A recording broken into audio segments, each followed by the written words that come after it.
سلام، خبرهای رادیوی آزادی رو از روز سه‌شنبه 3 می تقدیم میکنیم. وزارت کارهای داخلی روسیه روز 3 می عکس محمد علی احمدوف گمانبر اساسی در قتل 6 عضو یک خانواده در ولایت سمره را نشر کرد.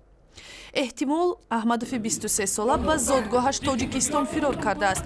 مقامات روسیه نواری بازداشت 3 گمانبر دیگری این جنایت را نمایش داده، گفتند که هر سه آنها زاده آذربایجان بوده. کشتار 6 عضو یک خانواده را اعتراف کردند. کارمندان فوری جستجویی و مفتشان شهادت قاطعی دست داشتن بازداشت شده ها در این جنایت را پیدا کردند. از جمله در دست بازداشت شده ها چیز و اسناد قربانی ها یافت شده، آنها گناهشان را اعتراف کردند. با عقیده مقامات تفتیشاتی روسیه رهبری گروه جنایی را که شب 24 اپریل به منزل پدری اندری گوشت، معاون سردار ستاد ریاست کارهای داخلی ولایت سمره در روستای ایواشفسک ناحیه سیزران حمله کرده، محض محمد علی احمدوف بر عهده داشت. او این گروه را تشکیل و نقشه حمله به منزل افسر بلندپایه پلیس را گویا تهیه کرده است. تفتیشات میگوید که اعضای این گروه با هدف غارت به منزل گوشت حمله کرده او 5 تن از نزدیکانش با شمول پدر و مادر سالخورده وی را با بلغه زده کشتند.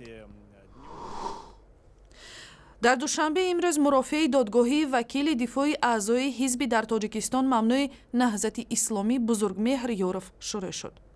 خبرنگار رادیوی آزادی گفت که مقامات به تالار دادگاه تنها خویشاوندان گمانبران را راه داده، ژورنالیستان و هم دیپلمات‌های خارجی را نگذاشتند به تالار دادگاه وارد شوند. برادر بزرگمهر یورف جمشید یورف به رادیوی آزادی گفت که دادرس برای محاکمه درخواست برادرش به خانه مشورتی رفت، زیرا او از خدمت ادوکات دولتی دست کشید.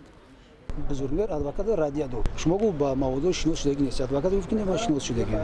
شما گفت در 2 روز هیچ وقت با یکی از روزاش هر دو هم روزاش و روز استراحتی بود شناس شدگی نیستید. برای همین گفت من شما را خیلی غم نمیتونم. بزرگمهر یورف بعد شروع حمایه حقوق اعضای بازداشت شده حزب نهضت اسلامی دستگیر شد و بعدا در دعوت عمومی برای فعالیت افراطگرایی، تشکیل اتحاد اکستریمیستی و اتهامات دیگر متهم شد. همراه با یورف حقوق شناس دیگر نوریالدین محکموف هم در محاکمه می باشد. خود یورف و سازمان‌های حامی حقوق انسان این قضیه را دارای انگیزه‌های سیاسی می‌نامند.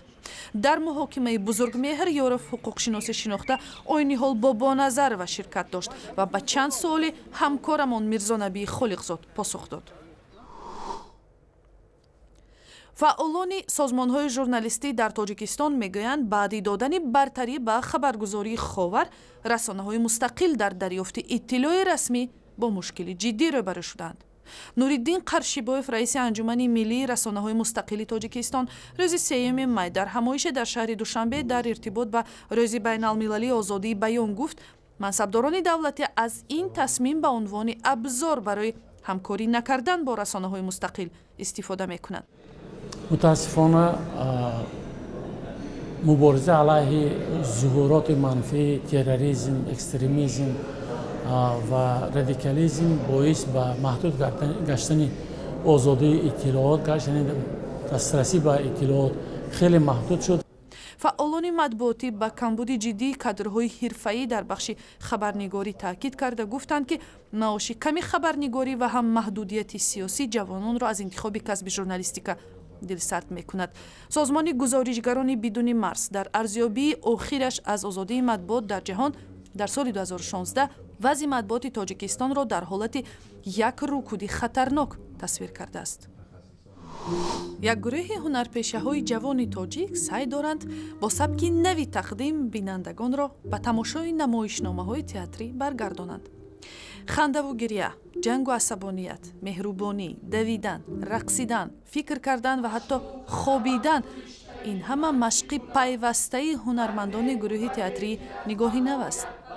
هنرمندانی که فعلا جای معین برای تمرین و پول کافی برای گذاشتن این نمایشنامه‌های خود ندارند، اما تلاش میکنند از روی سبک تئاترهای جهانی کار رو تمرین کنند و ایده و نقشه های زیاد دارند. شاید یک بار آینه نشان دهیم و یا که مثلا در حقیقت بیزیب بوده است. انی مو تئاتر و تئاترهای تمام تاجیکستان حاضر دروغ نشان میدیم. دروغ. имрӯз гурӯҳи ҳунарии нигоҳи нав ба ҳадафи худ наздик мешавад.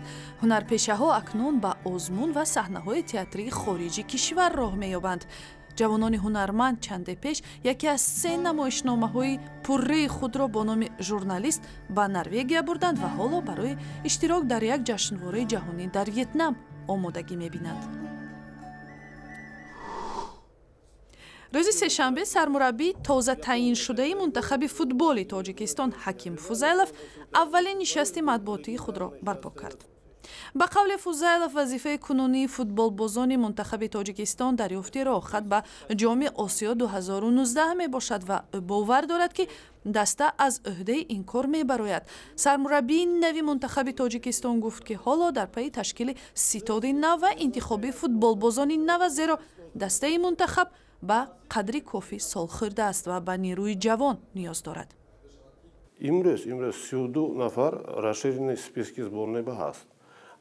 Аз ҳамин 32 нафар 4-5 футболистое ки оли ягон бор даъват нашуда буданд. Лекин ин списка акун вақте ки мо даъват мекунем, баъд ман ҳамин одамоя фамилияша гуфта метавонам. Ҳаким Фузайлов 52 сол дошта дар тими пахтакори Қирғонтепа ва Помири Душанбе ҳунарнамоӣ кардааст. ва ахбори бештар аз инро дар сомонаи озодӣ ва шабакаҳои иҷтимоии Facebook, Одноклассники ва Twitter пайдо кунед.